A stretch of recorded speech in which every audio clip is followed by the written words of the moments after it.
Hey, everybody. Welcome to the ONIA podcast. And this is a place where rebels, visionaries, and truth tellers collide. A gathering of voices that refuse to shrink, dare to write their story, and now blaze a path so that you can own yours too. And my guest today is doing exactly that by empowering people to do what I just said. And today's guest, I'm very excited to have. And by the way, he did give a disclaimer that his cats may join us. And I said, yay! The more the merrier. I always love cats. I always love having animals on. It just shows you how we own it and go with the flow. So, my guest today is Satish Jayaraj, who is a life coach, a podcast host, and whose purpose is to help people unlock their fullest potential through imagination and creativity. And he challenges people, his clients, to reconnect with their inner child, to bring fun back into their growth, and use his creativity as a serious tool for transformation. So, welcome, Satish. How are you? Hi, Paya. I am doing really good. I am happy to be here. This is You exciting. look happy to be here, and your cat just made like a little guest appearance, Yep, he blazed his own path across the screen. and he owned it. Yes, he did. And I was just sitting here by me, so we may see a tail fluff past.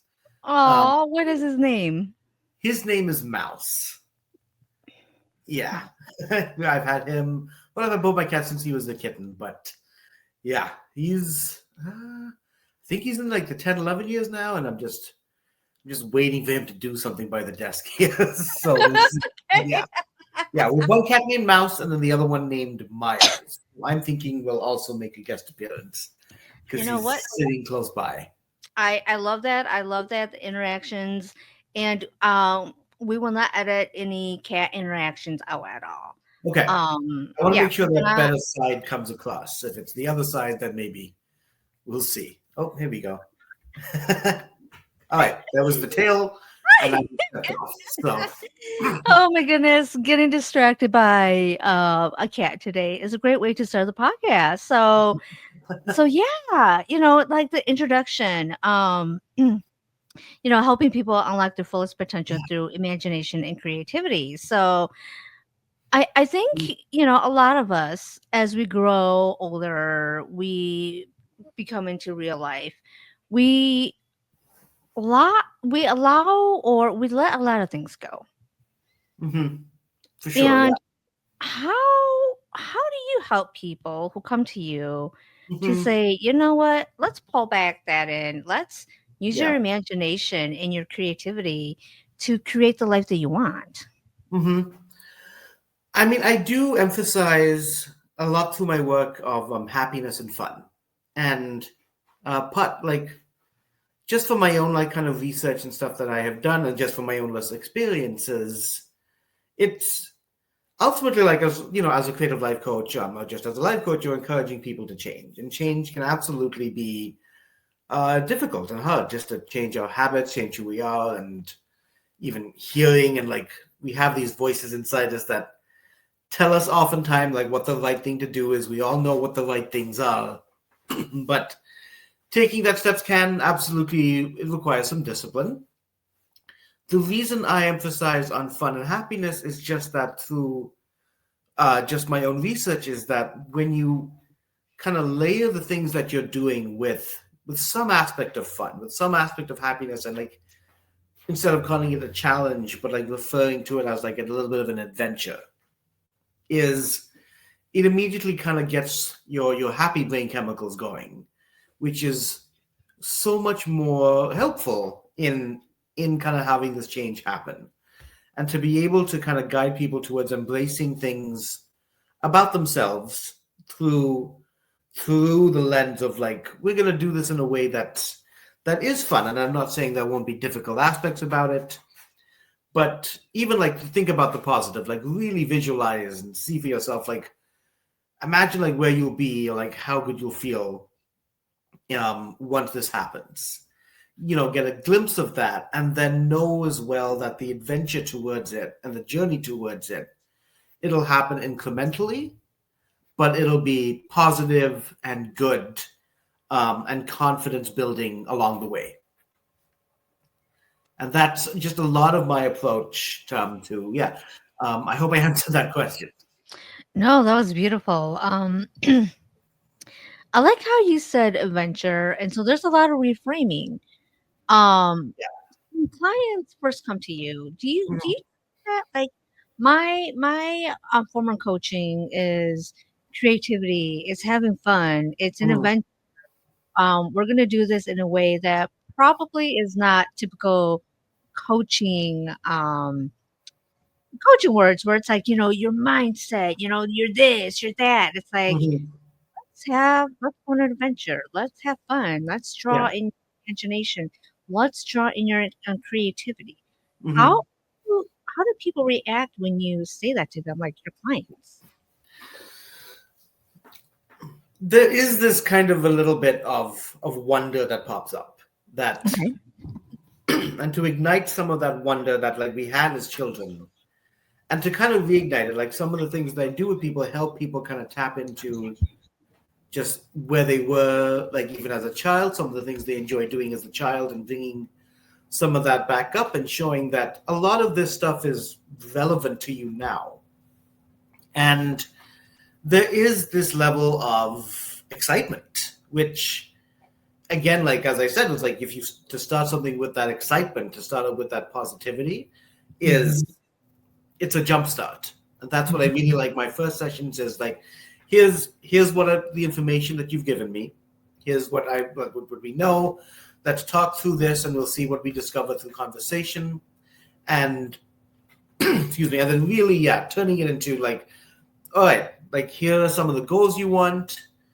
Moving towards them, we're going to do this in a certain way that is also wholesome to kind of make sure that it sticks. And a lot of that is through encouraging them to kind of take ownership of it. I will Hmm. say that I truly believe that everyone is creative. And there are people who are creative in ways that I'm certainly not creative. And I'm not Hmm. just talking about creative artists. I feel like accountants are always like the go-to. Like, let's think of an example of someone who's not at all creative, and Hmm. it's often like examples like the accountants. Like, I believe accountants are very creative and Oh, very. I mean, yeah. not that they should get too creative in certain disciplines. Yeah. Not encouraging that sort of behavior here. But there is absolutely like just that understanding, the management of numbers, and then also outside of like the job for a lot of people, Hmm. ways to kind of tap into that creativity and imagination and fun and use those as tools to yeah to change systems and to better your life and to figure out a lot what you want, and then we'll kind of co-create the path towards it. I like that. I, I think so many people don't think that they're creative because when we think of creativity, we automatically go to being an artist. Hmm. And Absolutely. people are like me, I'm a shit drawer. I'm gonna say that right now. When we play Pictionary, I'm like, oh, I would rather do charades or something because I cannot draw. And so all my life, I've gone through thinking I'm so terrible. I cannot do color schemes. I can't do art for the life of me. I don't do much cooking. I do functional cooking. And so Okay. we've been conditioned that you're not an artist or creative Mhm. unless you do that type Yeah. of Yeah. creativity. There's also just the idea that like just like anything, creativity is also a muscle. Mhm. And so if there is just a skill that you want to do, that you want, if you were like if you wanted to get good at cooking, for example, um, don't make a 7 course meal tomorrow and screw it all up and then take in that, oh, I messed everything up, I'm never doing this again. Mhm. um, but I have a book out, where I kind of used like the spiders. So the book is called "The Spider as Hero," and it looks into just how spider deities have a lot that they can teach us. And from that, I've got like some exercises in there that kind of, and again, like a lot. The book is also meant to be fun as well. But one example I've got there is like if there's something you want to get good at, do it. I said, do it 101 times within a reasonably short period of time. Mm-hmm. So if you want to get good at something, and that's like a real, your purpose is not even to do it well. Your purpose is just to do it 101 times. I was going to do 100, but being Indian, there's always that extra thing where you want to put that extra one in there. All right. It's very important to Can't do do. it 100. You got to do 101. 101. Even Mm-hmm. when like money is given as a gift, there's always like that one something. Whether it's Right. like $100 or $1,000 or $10,000, it's always going to be that number plus one. So I was like, let's do that. Let's say that I'm telling people to do it over 100 times, but make an omelet. Mm-hmm. And maybe have a line of people to feed or a good freezer space, because I'm also someone who doesn't like waste. But Mm-hmm. make it like after each other, like do it 100 times within, let's say, a week. Mm-hmm. Um, so yeah, so whatever the 100 divided by 7 is, math is not my creative hotspot. But just practice, and creativity for me is also something that is, you can build it up. You're meant, like it again, it's a muscle. And Mm-hmm. you make the neurons, you make the connections in your brain. You wrap your what is it called? Your muscle memory around what you're doing, and you can absolutely build these habits, or just build a skill that is considered creative. And I think, again, like with if anyone makes like 100 omelets within a week, they will be very good at making omelets at the end of that. Yeah, and correct me, do you find that when you say that people automatically think that, hey, I got to be perfect right away. I got to do this right away, like be perfect. And do you feel like that prevents a lot of people from even starting because they think like they have to be perfect and do it right? Yeah, and I will say, like, as a creator myself and having done this a lot myself, I Mhm. think that one of the barriers to any kind of like, I mean, for artists, I've seen it in artists, but I feel like it can be with other people and other things. It is it's overthinking, and I think overthinking, to me, comes down to, I got to do this, this, this. I got to make sure it's all of these things, um, and like with story writing, I got to make sure it's the perfect story. And I mean, one thing as a creative writer is that I always encourage, like, always keep your first draft, and read it through when you're feeling like you don't know where your story is going, and realize that the first draft that you did was pretty terrible. Um, I have the It first sucked. draft. It is. It's like, and Yeah. I have the first draft of my novel, and well, yeah, of both my novels that have come out, and I will keep that first draft, and I haven't looked at it in a while, but it Mhm. is something that at the time I had been proud of, and now I will look at it and be like, oh, this is awful. Like this requires a lot of work, and that's the work. Mhm. And we have I do a podcast with my wife, and just even comparing the first episodes to like the much later episodes. Fortunately, still very proud of every single episode of this podcast, and the mission of it, of telling this great epic Indian story. But certainly, like the later episodes, as both my skill as the storyteller and host, and then my wife's skill as the co-host and then editor, everything just gets better with with practice. But you got to jump in, Mhm. and you just have to jump in and do, and and I think for me that's part of the, like, kind of promoting this as an adventure, Yeah. is you're just doing right now. It doesn't have to be perfect. The whole reason you're doing this is to get better at it. Right. So your first ones will not be as good, and we're all human beings. And Mhm. then, but then that progression is so much also a path of the personal journey of like humbleness and getting better at something and building that skill and then building that confidence to the point where, yeah, you can look back and be like, yeah, that first thing, that first story, that first episode, that first omelet was not good. But I've done it so much that it's like become as like, it's been like part of the DNA in that sense. I just love that though, just saying, wow, this is like terrible. This is like, but then now you look and you're like, whoa, we and I have grown so much since we started. Mhm. And that's the ultimate thing of why we do this. It's like, wow, okay. Yeah, it wasn't that great, but I started it. And that's what most, in doing the work that I do, that's what most people won't even do is they're afraid to start. Mhm. Yeah. I think that like starting people is like once they get onto doing it, then and I think that's like a case for a lot of things. Yeah. Even for if there's, I've since learned for myself if there's tasks like house tasks that need to be done, if dishes need to be done, I'd like there are strategies where you know what you just got to go in and do it for 2 minutes, which Hmm. is a ridiculously short period of time to think you can accomplish anything. But it's essentially just a mind trick. And I think the trick there is like if you're doing for 2 minutes and you're done, walk away and You're right. be fine with that. Like you Yeah. made a deal with yourself to start and do it for 2 minutes, to not obligate yourself to anything else.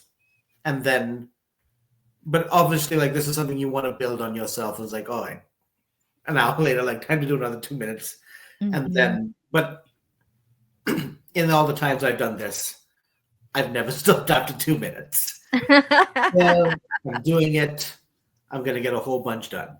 Yeah. So, yeah, the little tricks in a way. And again, I say trick, but also like I think the important part really is not to guilt yourself as long as you did that, as long as you did the two, you if there's 2 minutes more than was done, beforehand. So Hmm. yeah, the trick I think to starting things, and I think for me that's why it's also part of the. I really try to rev up the excitement. Hmm. And really try to say I'm there to support everything here, and to really like my process is also I like it's never me telling clients like here are the things you have to do, here are the things you must do. We start in a holistic way where everything comes from from the clients, and so that's kind of where the fun of my creativity is where because everyone is different, everyone has different goals, and as the more I do this, the more as I'm sure you do, you'll see kind of commonalities and learn certain strategies. But still, everybody is different and on their own path. And being part of that adventure with them excites me. Like I'm excited to be like, yeah, I'm gonna see people become better people. I'm gonna see them become their best selves.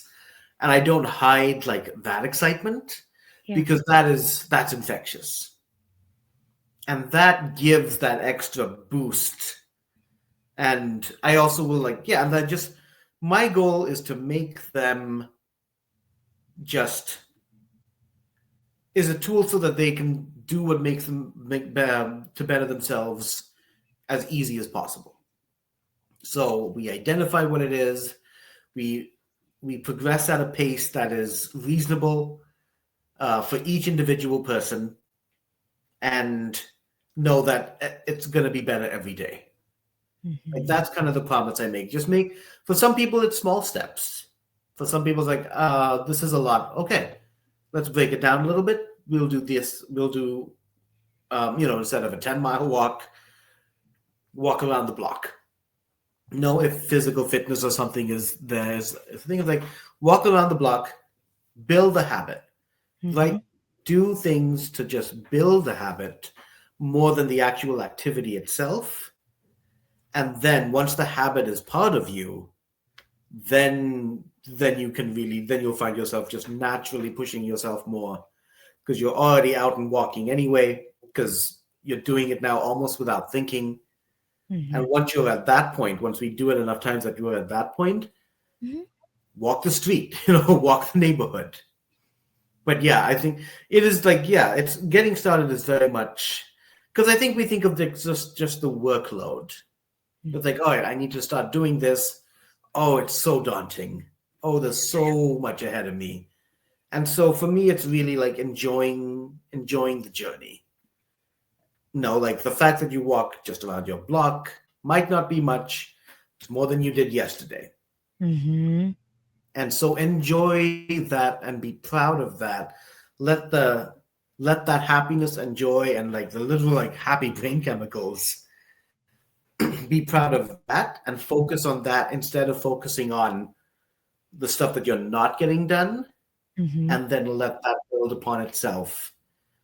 And as your body, even like in the case of exercise, like even as your body kind of builds it into itself to expect this walk at whatever time every day. And as you were saying that, I'm thinking about all the people who self sabotage already before they even Mhm. start. It's like, oh my god, I gotta do this, I gotta do that. It's just too much. I don't even want to do this. Yeah. Um, yeah, and I think like self-sabotage is a part of just so much. I mean, and it comes down to the fact that we all know what it is we have to do. We Mm-hmm. all know we need to exercise. We all know we need some kind of social interactions. And it takes that sometimes, but it takes that. But I think that a lot of it is that our lives are so full with just life. The stress is definitely higher just in the country overall. And there's a lot of distractions. Um, so and then cell phones and social media has become its own kind of just monster for a lot of people and keeps us from focusing on ourselves. And I mean, one of the things I like to think of, I try to think of like different temporal space, which is basically time. How much of your time is going into social media, into work, and into essentially not thinking about ways you can better your life is one aspect, but thinking about like, with the self sabotage, all that negativity kind of coming on itself. And so we're not trained yet to think in a positive outlook.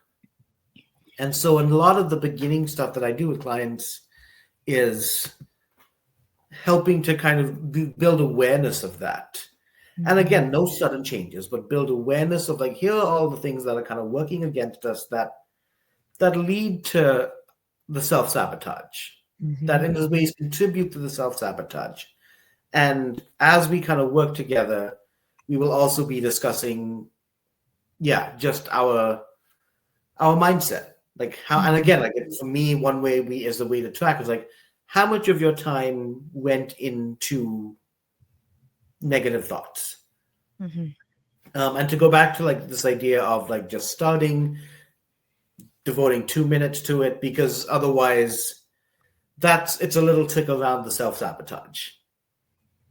And so finding ways to kind of let people reclaim their time a lot, that temporal space throughout the day is, yeah, is very much kind of like, yeah, addressing a lot of that self-sabotage and talking again about just basic health stuff as well. Sleep is no. And like so, a lot of the courses that when I coach with people, it's telling them like we'll do a little bit of analysis and like some things will come up. Some things will be like, okay, your intake of food is kind of terrible, and of course I'll be a little bit more subtle with clients, but Mm-hmm. let's gather this stuff and like let's make changes here and track how you'll feel as these kind of changes are made. Sleep is a big one for me. Is that a lot of people ignore sleep and Yeah. sleep is so essential. Sleep is where the body heals itself. Do Mm-hmm. we have a visitor? Do we have a visitor? No, we don't have a visitor. He's just gonna wait out there. Yeah, so sleep, for example, is one that when we don't get enough sleep, we our willpower is not strong, and so that automatically means that we're more inclined to follow a night of not sleeping with, in my case, personally, like fast food, Mm-hmm. other kind of just bad decisions through that day that aren't like not going out to exercise and things. And so it's for me, it's like, what can we do? Let's talk about sleep for a little bit, your current sleep habits. What can we do to change that? And just to like, let's stack up the things we can do so that we are functioning better, so that Mm-hmm. we have maximum willpower. Because I mean, I do. I emphasize fun. I emphasize excitement and adventure, but it still takes willpower. Like it still takes a Yeah. discipline, Yeah. and so that's also something we need to kind of address, and it's just a smart thing to address going forward, so that like I want people to. I mean, essentially, like I want us clients to be self sufficient. I want them to Mm-hmm. build an understanding where they. Oh, here we go. Whoops. Hello, darling. Oh my goodness, is that Mouse? This one is Miles. Miles, Mouse and Miles, then. Mouse and Miles. And Miles is getting a Oh, little. hi, Miles. We'll see if he sticks around. Okay, yep. He's, of course, in the most precarious spot. So, excuse me. Yeah. Yeah. So, yeah. So, the self. So, yeah. So, I like one thing that I enjoy about doing the creative life coaching thing is that there are multiple approaches. Like, human life is complicated. Mm-hmm. Against a computer. Human life is complicated, and there's a lot of details to it. There's also aspects of it that are really simple, and I think what I like about being the coach is that there are always multiple approaches. There are always multiple approaches to dealing with the same problem. All right, buddy, you keep knocking the computer aside. Um, there are always multiple approaches. Before, like with willpower, there's like, all right, Mm-hmm. like, and let's say it's someone who's protective of their bad sleeping habits, or just like their work schedule is kind of the way that there's nothing I can do there. I cannot Mm-hmm. really change my sleep. We'll get a little bit finicky with what time do you eat before sleeping and other things we can do. But okay, we'll do what we can there. Let's do something else for your willpower then. Let's figure out what we do, habits in the morning. And within kind of that frame, there's always like something that can be done. Yeah, my Miles. There's always something that can be done to address bettering ourselves and our health in certain ways, Mm-hmm. and that's the variety is what I'm really blessed that we have in life. That there are just at the end, Mm-hmm. looking back at old spiritual teachings and ancient systems of knowing the body, but then also like modern systems of knowing the body, and it's stuff that does fascinate me. Creativity in general has always been something that super fascinated me. Mm-hmm. So to be able to kind of share these with clients in ways that are actionable has been, yeah, it's a joy of the job. Yeah, yeah. You know, w- where are people in their lives when they decide to reach out to you and say, you know what, I need help? Like, Hmm. like, if there's like, is there like an ideal client that works with you, Yeah. or where are they in their life when they're like, gosh, I really need to reach out to Satish and start making changes? Like, where are they in their life? Hmm. And they're like, I'm not happy. Or are they happy? Are they not Yeah. happy? Where are they in their life so that listeners who are listening to this can kind of Hmm. like start thinking, do I need a therapist? Do I need a coach? Like Yeah. what do I need to do to start making changes? Hmm. I mean, I generally love working with creatives, Hmm. and so a lot of so as far as like the creative clients who have come to me, it's it's people who will just who feel a little bit unsatisfied with just their creative journey, and just kind of want and who just want more out of it. I think there's a general frustration as well with just this idea of like, well, why haven't I made it yet? Um, and so some of that has come up, and so dealing with that and in a way that let's remind ourselves that we are more than just creatives. And then some of the reason, and then just they've just kind of come and like, I'm not producing as much as I want, or I'm burnt out, or I'm managing all these different things.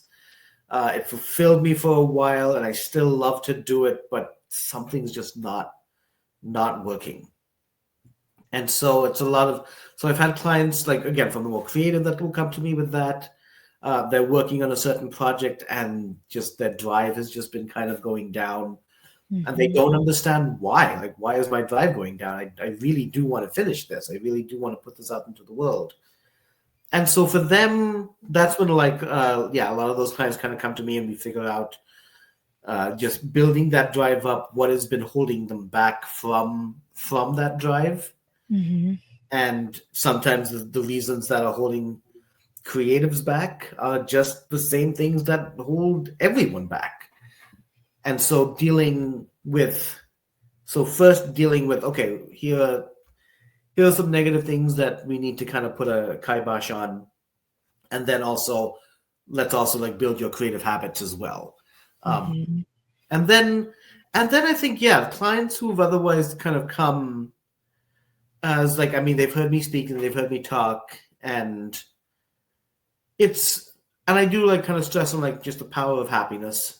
And so clients who kind of feel that they just want to be better, and it's not like, so sometimes it's a creative aspiration, but sometimes it's non-creatives who just feel like they could be doing better, and they want to kind of take some kind of control and ownership of themselves. And so, and it's fascinating when there's commonality as well. As I said, some things holding back creatives are things Mhm. that are holding back anyone else. Mhm. And then for others, it's let's just build the mind frame and the mindset that will be just kind of healthier for you. Mhm. And they have ideas that they are unhappy, but they haven't fully targeted why Mhm. they are. And so for, I mean, a lot of coaching, which is what I really do like enjoy the skill, is like it's a lot of like just deep listening too. Yeah. So like just as they're talking, um, you mentioned this aspect about yourself 3 times. Let's go back and address that, and then depending on like what it is, I will share some understanding of it. If they say that if they're not eating like 3 times, then like this is coming from you. Mhm. If they're saying, so here's why it's important to eat right. If they're saying that something in there was like, you mentioned this relationships that you had, and then we'll do a little bit of a relationships assessment, because that is often like just a part of happiness too.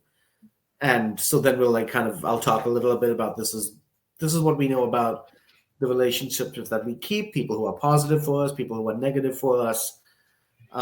Let's do a little soul searching where we'll identify where you are on that, and just helping people kind of have helping people just have a better understanding of who they are and what they want, without the guilt of, oh, I haven't been doing this. Like, if someone has an aspiration but then their job is and has been keeping them from it, and it's a job that is fine but they've been miserable at it, Mhm. acknowledging that without the guilt and the judgment that will shrink us even more into those bad habits, and to kind of Mhm.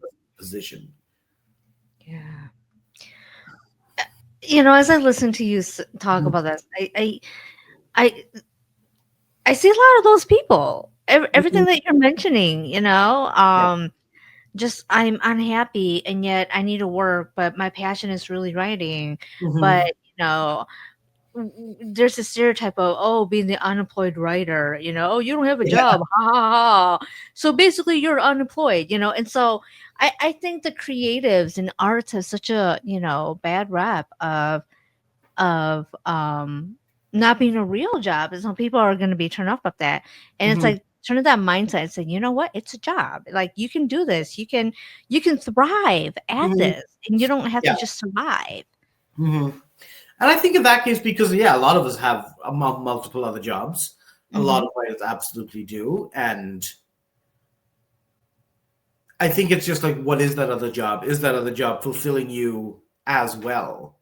Mhm. Um, because I'm not going to tell all people like, all right, give up your jobs, live the dream. Um, like that's way too risky and unrealistic for a lot of people to do that. But the again, like everything kind of progresses. So like Mhm. start building a creative habit. Mhm. Yeah, start Start building that creative meeting habit. creative communities that you can do things with. Just start there and build it up. If there's other aspects of like where you aren't happy, like let's say if it is work, what don't identify. One thing that I learned, like as specifically for myself, was not to identify as one thing, and so it was to not to identify as only a writer. Mhm. And because I think when you identify as one thing and you don't have like a huge, so for example, I have two books out, which I'm very proud of. Well, two books and then one nonfiction book, Mhm. which I'm very proud of. I'm working on the next ones. But if I was identifying as only a writer, as I've something I've done since like high school, like I started writing then, I love being a writer then. That's not much. Like that's two books. I know that like a lot of people will be impressed, and I thank everyone who is kind of like happy for me for that. But to identify as only a writer and those two books, like just it, two books is just not enough. Like, dude, what have you been doing all with your time, you Yeah, know? and then it's like, oh wait, I've been building community. Uh, I've been now immersed in telling the story of this great Indian epic called the Mahabharata, which I'm absolutely loving. I do live storytelling now. I am also a happy cat owner. Um, Mhm. I'm also a husband, Yeah. and I also like, yeah, I love like like I said, hosting get-togethers and just being a good human being who like helps people with their positivity and have helped many people outside of just the coaching, just enjoy life. Mhm. These are all parts of me that I'm proud of. But when I identified as only one thing, which was as only the writer, Yeah. that I've just ignoring all those things about myself that have truly been valuable to other people. Mhm. And so absolutely has been also valuable to me. But identifying as just one thing kind of stopped me from acknowledging all that. And Mhm. some of that work is definitely when it comes to helping creatives who feel that frustration for not, making it. Um, that goes a long way to embrace the path of creativity with happiness and joy, and yeah, without the negativity of that can come to any profession, but certainly to yeah, to all kinds of creatives who are, I guess, struggling, like the gig economy and things. Yeah. And the thing is, like, I think there's something that to talk about in this country is so many of us have been told that our worth is tied to our identity of especially a profession. Hmm. And so, if you were to just say, I'm a writer, they're like, dude, you just do two books. Like, what have you been doing during this whole time, you know? And then, Yeah. but you add, I'm a husband, I'm a cat owner, I build a community, I do this, I do that. Most people, especially in this country, have not been taught to think beyond our identity of our profession. I mean, we tie so much of everything into that. And so when it's not going well, everything else falls apart. Yeah. We don't see the blessings of what you said. I'm a cat owner. I do this. I'm building Hmm. community. Most people don't see that as Yeah. blessings and gifts and things that they already have. And I think this is like a huge thing here in America. We Hmm. talk about community, village, and I know that you promote a lot of that, like having a village, having a community. And before you and I record this episode, we actually talked before, and you said such profound things about community Hmm. and why that work is so important to you and how that actually promotes the creativity for people. Yeah. Community has become. so much more part of what I do Hmm. that, I mean, as I said, I like to let kind of things come from the clients. Uh, but I'm now biased towards always exploring with every client, what is your community like? What is your relationships like? Um, with family, but also just friends. Like, do you have friends whom you love, and Yeah. friends who love you? Hmm. Because that is such a integral part of. That's where I've seen some of the most radical transformations is helping people um, so make new friends, and that is some of the work that's I'm proudest of. Just because, like as I said, like I like to coach people and help them become self-sufficient, and in this case, it's they've made their own circles that they have, like, again, the exercises that we do is like, let's identify your people. Let's not identify people whom I know, who I think will be good fits for you. Let's identify people who would fit with you, and simultaneously build the social skills for you to connect with those people. Um, and yeah, on occasion, absolutely, I'll get information from my clients, so it'll be like, here, you people should meet. You guys should meet. I think you guys would really get along. But helping people build the social skills, because again, like everything is a muscle, and that is also, in a sense, a creative muscle, which Hmm. I think a lot of people don't feel is possible. I think a lot of people feel like once they reach a certain age, the time for making new friends is done.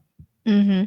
And I think COVID absolutely also has done a number on the country, on the world.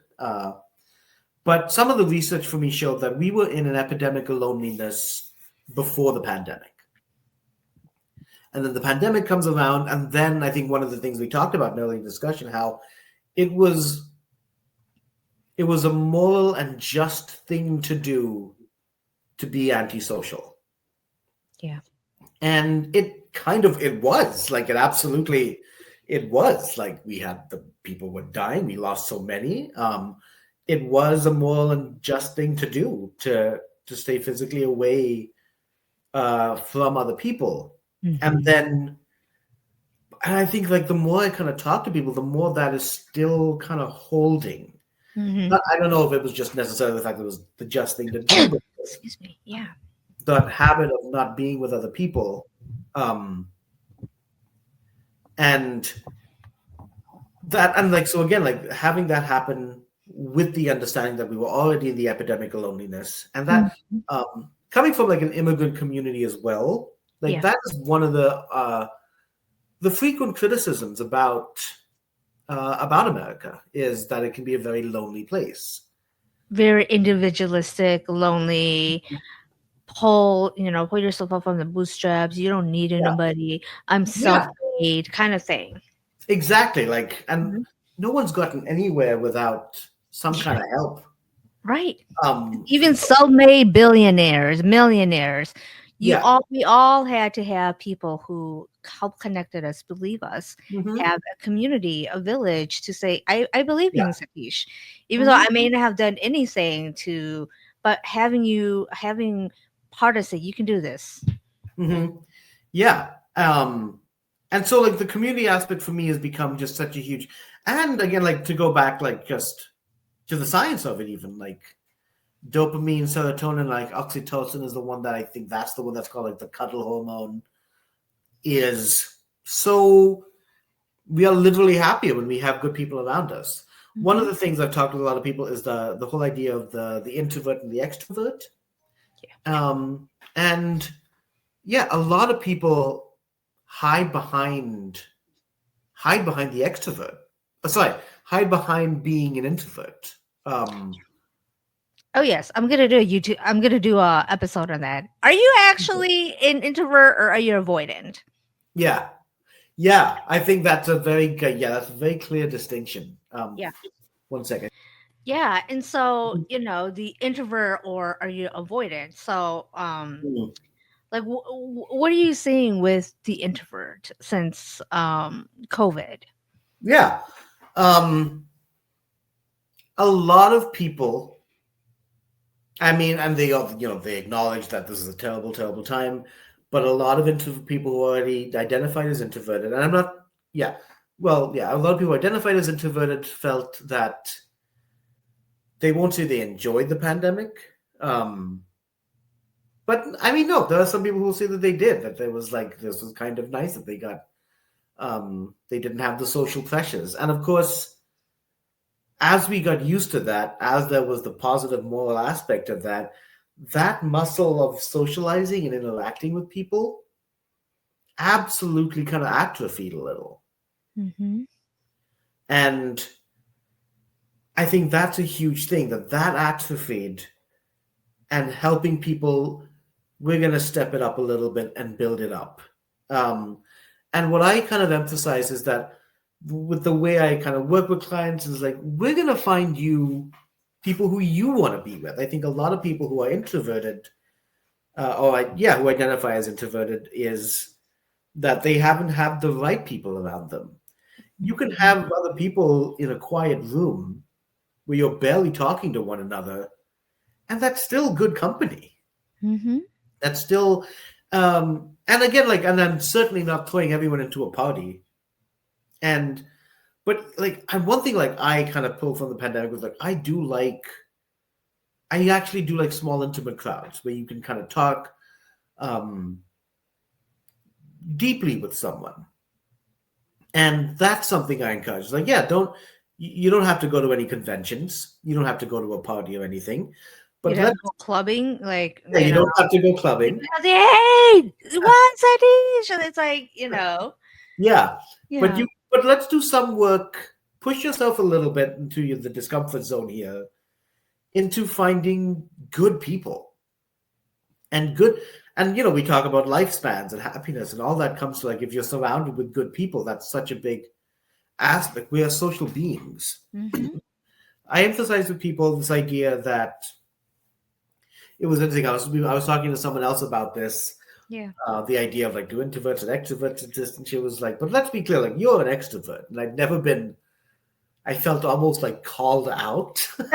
Like, What? Me? someone just Like, called me what? Like, what do you mean? Like, was that what, like, you felt like? a Like, little bit. Like, I've never been called out because for a lot of my life, like, I do enjoy being an introvert. Um, but for me, there's this idea of the ambivert, which is that sometimes we want to be introverts, sometimes we want to be extroverts, and mhm, everyone's kind of different on that scale. But also, again, it depends how you control the people who you spend your time with. yeah. So for me, very much, like, I think what I'm proud of is that, yeah, there are times like, no, I do. I'm very happy to be by myself for a little while. Um, my wife, fortunately, is like kind of the same way. Some Mhm. of our happiest times are when we're in different rooms of the house. Mhm. Um, and of course, some of our happier times is when we're going on dates and sometimes going out with people. Um, Creatives, I think, for me is an interesting thing because I think as a creative, there is this idea that we are naturally introverted, and I do need time to just spend time and write. I do need time to just spend time and write on my own and be by myself, Mhm. but also need to spend time with creative people Mhm. to build up that muscle. This, you got me in a wonderful time, like, because I just did this past weekend. I did a writing retreat. Oh, you Uh, did. Okay. yeah, and it was my first writing retreat. We went to Northfield. It was me and my friend Mindy Mahia, who, if you're a mystery reader, listeners, she's done some amazing books, New York Times bestseller. Proud Mhm. and happy to have her as a friend. And then with my other friend, Andy, and we we went to Northfield, and we would write for 45 minutes, pick our heads up, say a couple sentences to each other, a little bit of our progress, and then dive back in, do another 45-minute session, and heads back up, talk a little bit, and then dive back in. And we did that like the whole weekend. And it is the most productive we have been in a long, long time. And that's one of the ways I do like to write, is to meet with people with the system. Some writers now will get together and will become a social party sort of thing. So I'm like, no, no, no. Like the three of us were very much like, we're going to write. Mhm. So even doing introverted things with other people is also just a beautiful option. And you have that commonality with someone, uh, to have their to be amongst in their energy that is driving them to do the similar task that you are doing, of course, a very, very different adventure, Mhm. is friendship is just so wonderful and important. And as I said, like it's been some of the biggest moves is to have people understand their social selves, experiment a little bit with that, push themselves a little bit with that, and have some of the most drastic changes. Like really, like I remember like some clients I've talked about it with, who was very introverted, had a his their only like kind of interactions was like video gaming, so no, not many in person things. And then just in the instant I saw him over Zoom, like from the body language, I'm like, I'm healthier, way healthier, just from the body language. I could tell that than just from them becoming more sociable and investing in other people Because you found community? because they found their community, because they started looking. I think one of the things is like that one of the myths that I really try to one is like I give them the path where like here's a way for you to find your people. That's an important thing. But then to emphasize the idea that it's not as hard as we think, and ways we can kind of get better are not as hard as we think. It's a lot of, my thing is imagination life coaching is the name of my business and company.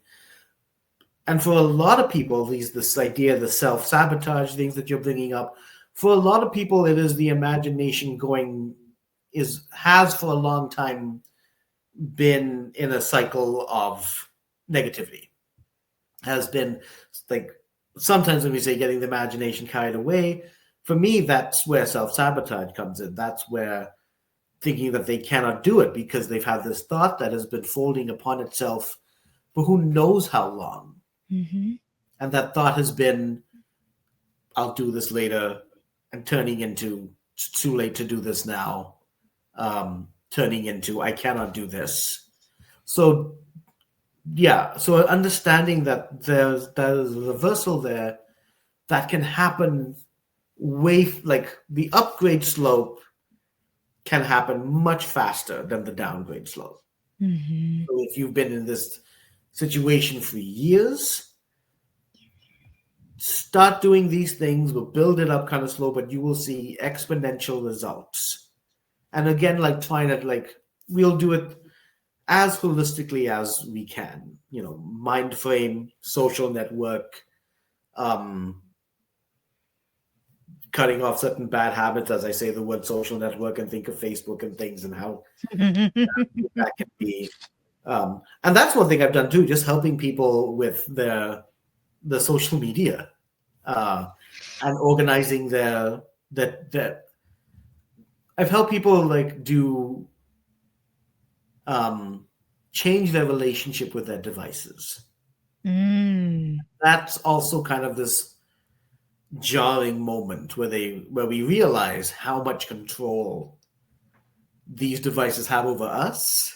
Mhm. And like so, yeah, I watched a documentary called The Social Dilemma, which is now some years old. That came out during the pandemic, and of course, these social media sites have become even more vicious and better at what they do, which is social engineering. Yeah. Um, and I completely got off Facebook for a while. Now I like kind of touch it every once in a while with running a business and wanting to get my work promoted and out there, and that's certainly Mhm. to do it, but acknowledging also, Very understandable, yeah. but understanding and like sharing this idea, especially with clients, that there's a falseness to this that is we get so every time we kind of pick up our phone and look at it and scroll on Facebook for something, we get a dopamine hit. And when we put it down, the mind will crave that dopamine hit again through the same way, which means picking up the phone again and seeing if someone commented on your like. And I'll say personally for myself, especially like I think it was the beginning of the pandemic where I do enjoy to make people laugh. I Mm-hmm. absolutely like making people laugh. And so I would have a funny comment and and I would and then like someone would laugh at it. And then I'd look at but I found myself like looking and picking up my phone to see who else had laughed at it. And in physical life, in real life, I don't need that. It's like I like making people laugh, we move on.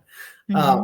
but then realizing that like my mind had been hacked, that I would get these dopamine hits whenever I picked up the phone, and even the anticipation, even if no one else liked it, the anticipation, giving into the anticipation by picking up the phone and looking at it, even that gives you a little hit. And the problem is that that comes without the other chemicals. That comes without the serotonin, the calming one that comes without the oxytocin, which is the intimacy one. And you can form intimacy not only through touch, but Mm-hmm. and that is addiction. That is the dopamine hits that come in tiny small increments without the other things that make the body crave and want it more. And it's so ironic because this is all connected to socializing with other people, uh, social Yeah. networks, and yet at the same time, it's it's not satisfying.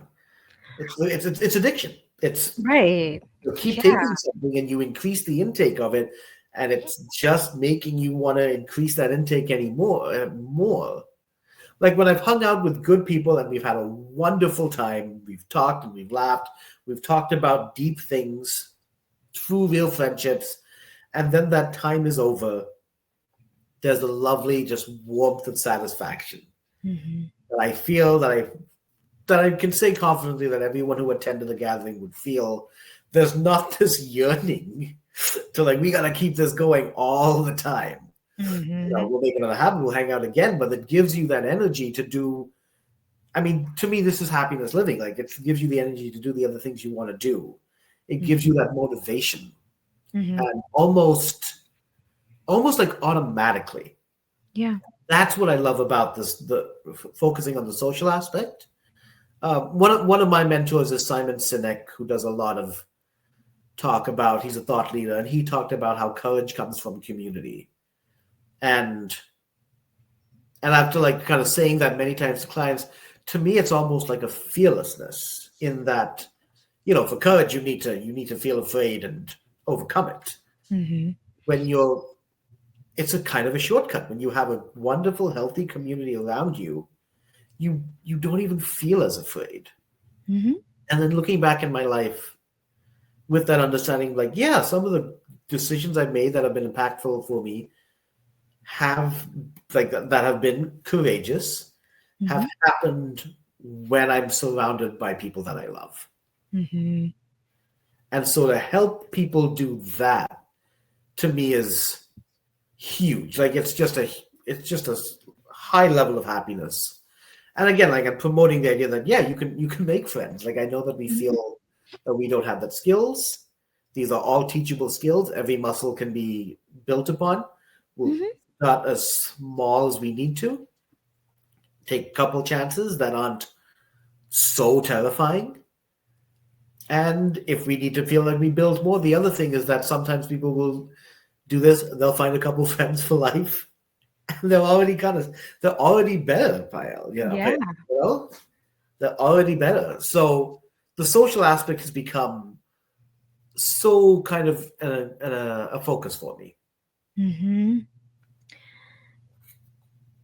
You know, the irony is people are so we are connected faster with like apps and everything more than ever, and yet people feel more disconnected than ever. Yeah. And like that's the irony part of all of Mhm. this. And then it's like, Yeah. okay, put it down and go actually make a community. hmm we're connected through almost like these filters, Mm-hmm. and it feels like we're connected more to the filters. Yeah. We're connected more to Facebook and to Twitter and Instagram and all that than we are to the people that we are connecting, supposedly trying to connect to. Hmm. And I think that's something that's just become even more like these platforms are very different than they were even like some years ago. Oh gosh, yeah. Um, Really there's, different. and someone like we were again like in a conversation we were talking about that, and she was like, if you like do a done an audit, like do an Mhm. audit, Yeah. have like have. I mean, I love analog, but have a piece of paper on either side. Um, Go through your phone and see. First thing on Facebook, is that a friend? Is that someone you follow, or is it an advertisement? And then scroll to the next one. Friend, someone you actually follow, or an advertisement. And like when we were doing it, like and we had several profiles, Hmm. each of them were it's more than 50-50 towards not my friends. Hmm. And that definitely wasn't the case earlier on. Now it's become so vicious with the advertising. And of course, the advertising is targeted as well. So, but yeah, it's become so much more of what I don't follow and the people who I. Hmm.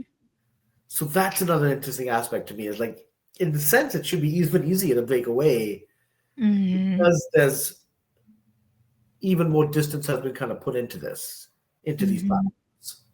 So, yeah, and face to face is just yeah. And one thing to also mention is that Zoom as well. Like you can absolutely have intimate connections through Zoom, through Yeah. yeah, or through like Mhm. video Yeah. chat as well. Like absolutely, you can. I always will prefer face to face, and I think that Hmm. kind of comes from that. And for some people, that is a bit of a courage barrier. But even that is like okay, like if you're not ready for even that, um, we'll talk a little bit about like how I want to kind of push you towards that. But Hmm. chat with your old friends on Zoom, chat with your old friends on video chat, Google Meet, whichever. Just yeah, like even that are good small steps that you will find yourself feeling good about. And again, like you'll walk away from that interaction having awakened all your healthy brain chemicals, happy brain, Hmm. that you will like that satisfaction, and to acknowledge that is happening so that it kind of arms yourself for next time. So like, yes, I did these positive things. I often will have clients reflect. That's just part of being kind of coming from a writing background. Hmm. Like, all right, now we're going to do reflection and be a little bit of an essay on yourself. But Hmm. that kind of cements that, okay, I did these positive things and it did do these positive things for me. Like, I do feel better on these things. So I know I have written proof to myself that these things have worked. And that becomes another tool that they can use for future um, for future adventures. Yeah. As I'm listening to you talk and I'm trying to, just do you feel that, and maybe I'm asking this like the wrong way, and so definitely clarify if I'm, um, do you feel that people's creativity gets stunted if they don't have community Yes. to kind of just release all the things like the dopamine, the um, oxycontin. Yeah. Oxycontin. I Oxytocin. almost say oxycodone I because always make the same mistake too. Yeah. I used to Not come in from a church, but world where we talked a lot about meds. Not that I did, yeah. um, but yeah. So is that what you're saying, that that's why it's so important for creatives who work with you in building community and having a village, because if you don't and you just rely on social media, Mhm, you're gonna like stunt your creativity. mhm, And if you go meet people, hear stories, it's like, aha. mhm. Yeah. I've definitely been in certain positions where there's that competitiveness that a lot of creatives feel. Um, Mhm. and I think that can become sometimes a barrier to embracing, in my case, like other fantasy writers, or even other like Indian writers. Like there can be like a barrier to that because we're in competition with them. I want to be better than them. I'm not going to embrace them. And that's simply, and as I said, I've gone through that myself, and I'm not even going to say that I'm completely done with that. I'm cured of it. Hmm. It does come every once in a while, and so but it's good to be mindful of it, Hmm. because to know that that's not the way forward. Um, and some of the most, um, yeah, having people who get you, no matter what you do, and that means for creatives, people who will find themselves doing similar things to you as you are, and but like I mean, as I said, like. And in this case, the writing community, that the little thing that I did, like they weren't people necessarily writing the same thing that I am writing, but there's still other writers. We Hmm. all went to the same kind of school together, so it could be in one way like better. I want to be better and more competitive than them, but it's an unhappy way to do it, Hmm. and ultimately, it is also it's a bad way to do it. Like you'll find the productivity going down, whereas like when you can feed off each other. Um, we moved one time and found ourselves in kind of a new area and a new space and not hanging around. My wife is also creative in different ways than I am. And but we found like in the kind of in certain cases in certain communities call us very creative. Like everybody was calling us creative. And I'll admit that my ego was very happy with that for a while. I was like, yeah, I am. I'm more creative than everybody here. Very happy. We were kind of surrounded by other people who and like who would continue to like refer us to being as creative as we talked. Um, and then when we would ever visit Minnesota, come back, and we talk with some of our old friends, instead of the response being, "Oh wow, you're so creative," it would be, "Oh, have you done this? Have you tried this? Have you looked into these ideas? What about this?" And they were questions that would awaken me, and so that was something that was like a life lesson where surround myself with creatives in like to be in a creative place, have creative friends in my case, is absolutely self-fulfilling and helping me with my own creative angles. And it's certainly been that way. So when we were away from the Twin Cities, we were away from our, kind of our creative circles and community circles. And it was after we kind of came back that I personally started embracing other forms of creativity as well. So Hmm. that's when I looked into the creative life coaching, which is to me is very much a creative um, talent. But then also like starting the podcast, and then also now I'm looking for different types of collaborations related to like a lot of my fantasy writing. But even just being amongst that Hmm. is been I've been writing like much more. My wife is a musician. She's a maker. She mainly does like bookmaking skills. Um, and now with the podcast, she does editing. She does imaging. She does the images for it, and yeah, for her as well. Like she has kind of multiple fields of creativity, and it's just wonderful that they're all being kind of fed more and by just being in it, being part of it. Hmm. I like that. Y- I understand both sides because doing this work, Hmm. I never thought that I would be a creative, but even you and I doing this right now, this is creative work, and so Hmm. I understand sometimes you need to, I don't say isolate, Hmm. but you need to be by yourself to really Yeah. just do the work. And then Hmm. you need to be around people and be like, aha, that Yeah. is great, like episode to do or to add into my book. Or so, you have to find the balance of all of this. Hmm. Yeah.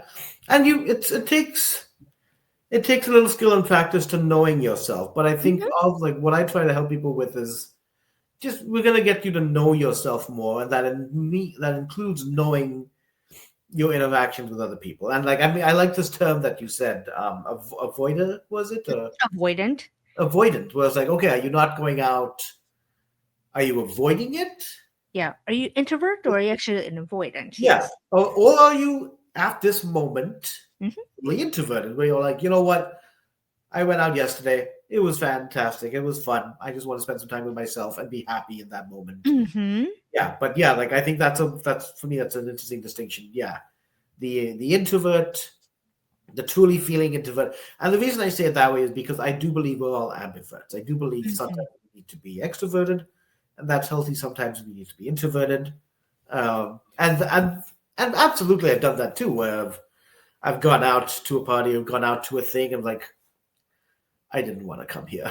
I I should just stayed home. Yeah, I, I just should have stayed home. Yeah, I should just stay home. And you're out, and then maybe next time, somebody invites you to this, you're like, "No, that's not my thing. I did it previously, and now I know." Or it's like, Yeah, "Wow, I really did." Okay, if there's another one, I will consider. yes, exactly. And sometimes it'll change by the moment, but yeah. So finding that balance. But yeah, but then in my sense, just because of where a bulk of people are, we're gonna look for that balance, which means we're gonna push ourselves a little bit, for me case, more into some of the a little bit more to the extroverted territory, to because this is coaching. I want to help you build your social skills. Mhm. Uh, and yeah, and to draw some of that knowledge, and some of that means absolutely embracing some level of discomfort. Mhm. Yeah. Yeah, and so, we're kind of closing on the episode, and I just want to ask you, what does owning it mean for you? What does owning it mean for me? Um, so many ways to answer that one. I think owning it is when you've made a system for yourself where you can be joyful in the present moment, um, throughout your time, whether you're hanging out with people, whether you're creating, whether you're doing dishes or yard work, um, finding like to be able to be living in that moment, in the moment. And I say that to me that's owning it for me because I feel proud of that because I wasn't always I am a fantasy writer. I'm definitely something like I have visionary. And for me, the task was living so much in the future Mhm. of these are my 10 books that I've kind of drafted out. And now I'm thinking of book nine when I should just be focusing only on book three. And so bringing it back from that. And then other kind of like wants and needs and desires that we want. Some people look to the past and kind of crave that nostalgic past. Uh, and some people crave like the future. Like I gotta continue to work the grind, get that paper, get that money, work on my dreams. I gotta work on my goals.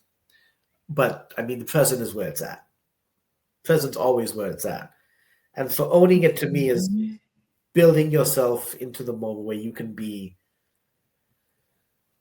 happy or like doing what you want to be doing, like like in the moment.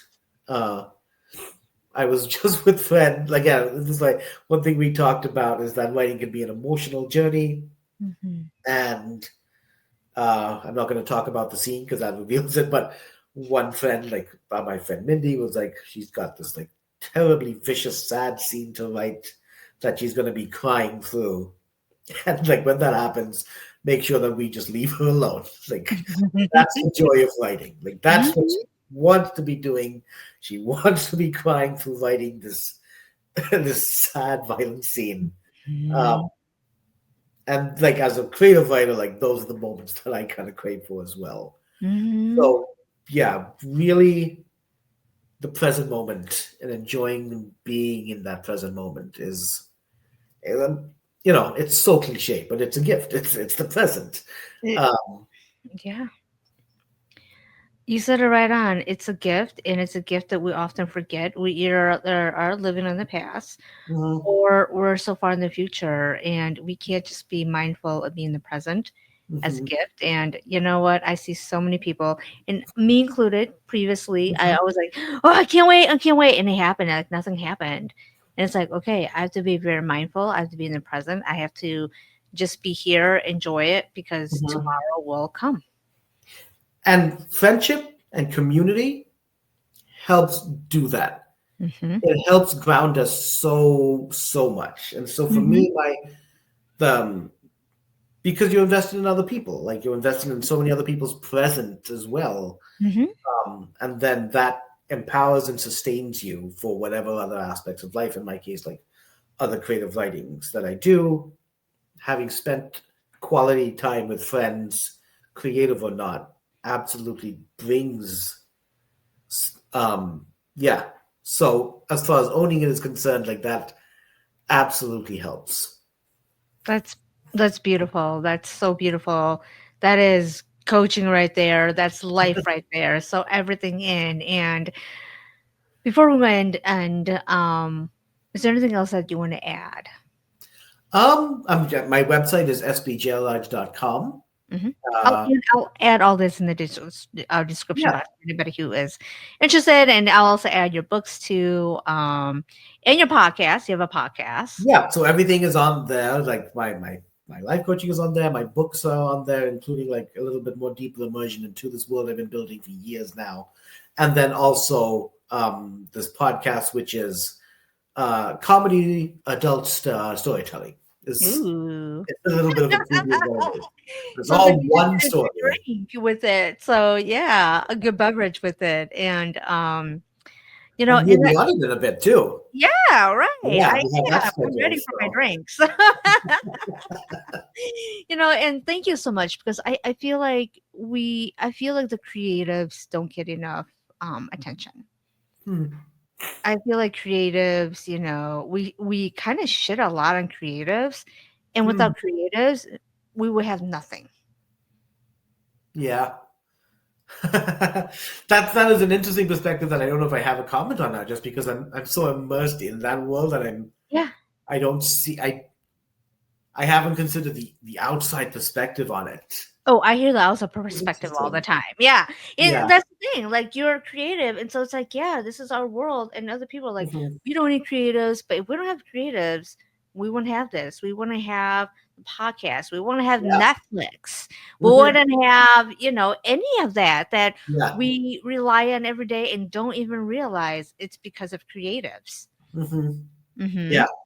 Well, thank on behalf of all creatives, Yeah. So thank as you, much as creatives. authority I can have for that, I will say thank you so much. I appreciate Yeah, it. and thank you for empowering creatives too, so that they continue being creative, so that we can enjoy their work. Yeah, enjoy their art form and understanding things through a different lens. And Hmm. and I'll share briefly, like one of the questions that I ask on my podcast.